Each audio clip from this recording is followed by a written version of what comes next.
항상 대한민국에 정확하고 빠른 소식을 알리기 위한 시스코크입니다. 구독과 좋아요는 영상 제작에 큰 힘이 됩니다. 전 세계 전차 시장을 발칵 뒤집어 놓은 사건이 발생했습니다. 그동안 국제 방산업계에서 주목받았던 키워드는 전차 무용론이었는데요. 그 이유는 우크라이나 전쟁이 시작되면서 전쟁 초기부터 드론이 두각을 나타내며 전차보다 더 중요한 역할을 하고 있다는 사실이 부각되었습니다. 우크라이나는 비교할 수 없이 저렴한 가격에 드론을 구축하여 전차를 포함한 다양한 무기 시스템을 효과적으로 활용하고 있는데요. 특히 드론을 활용해 전쟁의 히어로인 전차를 터뜨리는 등 대단한 성과를 기록하며 주목받았습니다.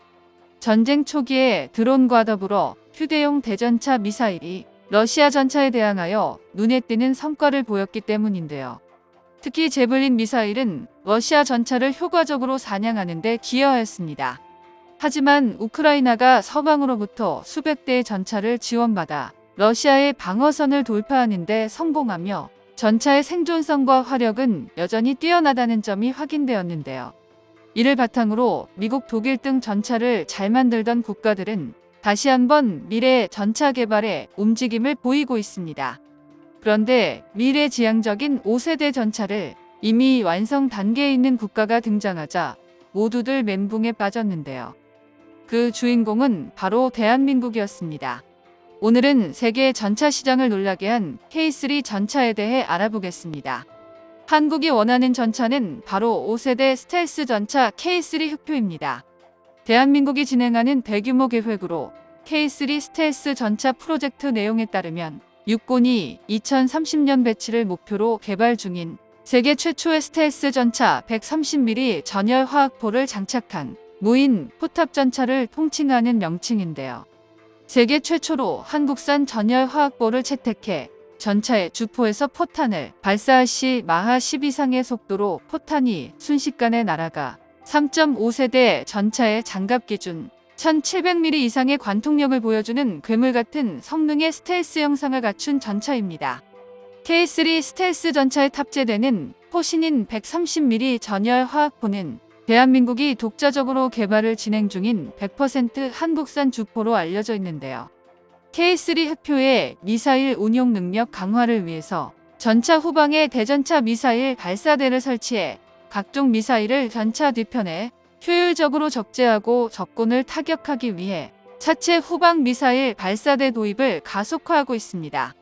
이와 동시에 기존 주력 전차와 같은 주포에서 발사하는 대전차 미사일은 기존과 변함없으며 센서 반응 형식의 한국형 대전차 미사일 포탄인 2028년까지 개발 완료를 목표로 연구 개발을 진행하고 있는데요.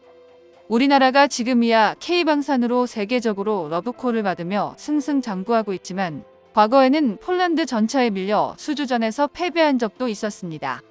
2000년대 초반에는 말레이시아가 새로운 전차를 도입하기 위한 입찰을 진행했고 한국에서는 최초로 국산 주력 전차 K1을 제안했었는데요. 그러나 최종적으로 폴란드의 PT-91 전차가 선정되어 말레이시아에 수출되었습니다.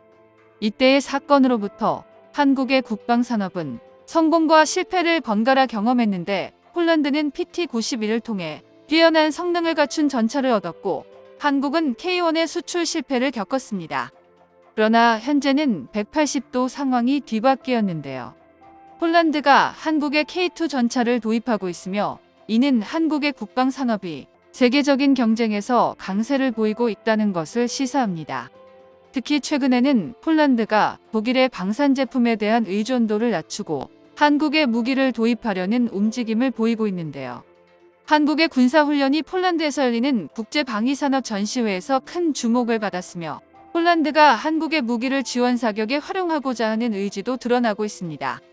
최근 폴란드는 총리가 바뀌며 한국 방산에 대한 취소설까지 돌 정도로 혼란이 지속되고 있는 와중에 폴란드의 투스크 총리도 이전 정부가 진행했던 한국과의 무기 계약을 존중한다며 한국과 진행하는 방산 협력을 지속적으로 이어나가겠다고 밝히기도 했는데요.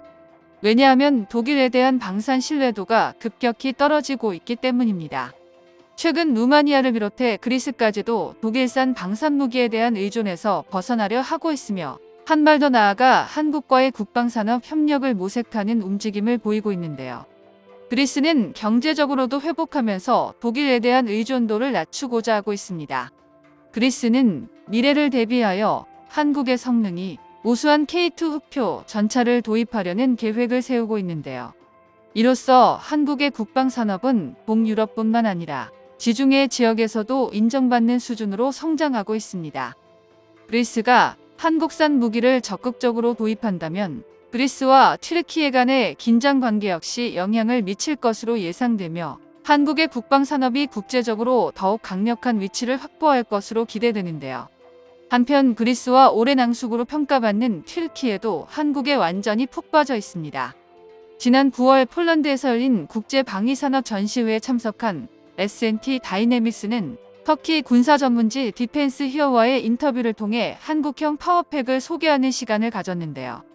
두산 DV27K 엔진과 S&T 다이내믹스 ST15K 변속기로 구성된 한국형 파워팩은 2022년 3월 튀르키예에 도착하여 알타이 C 제품의 샘플 형태로 탑재되었고 이후 8개월 동안 튀르키예 사막 지형에서 수천 킬로미터를 넘는 거리를 쉴 새 없이 기동하는 혹독한 테스트에 투입되며 실력을 입증했습니다.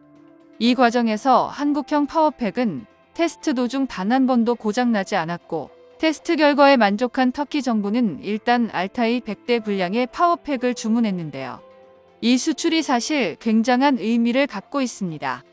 한 나라의 방산 기술력 수준을 평가할 때 주로 항공 분야에는 엔진을 보고 육상 플랫폼에서는 파워팩의 기술력을 비교해보며 해당 국가의 높은 기술력을 평가하는데요.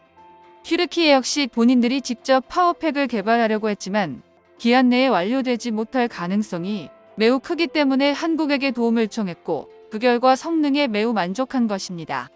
알타이 1차 생산분 100대가 출고된 이후에도 한국형 파워팩을 도입할 수 있도록 1억 4,100만 달러 한화로 1,900억 원 규모의 추가 조달 옵션 계약도 체결했는데요.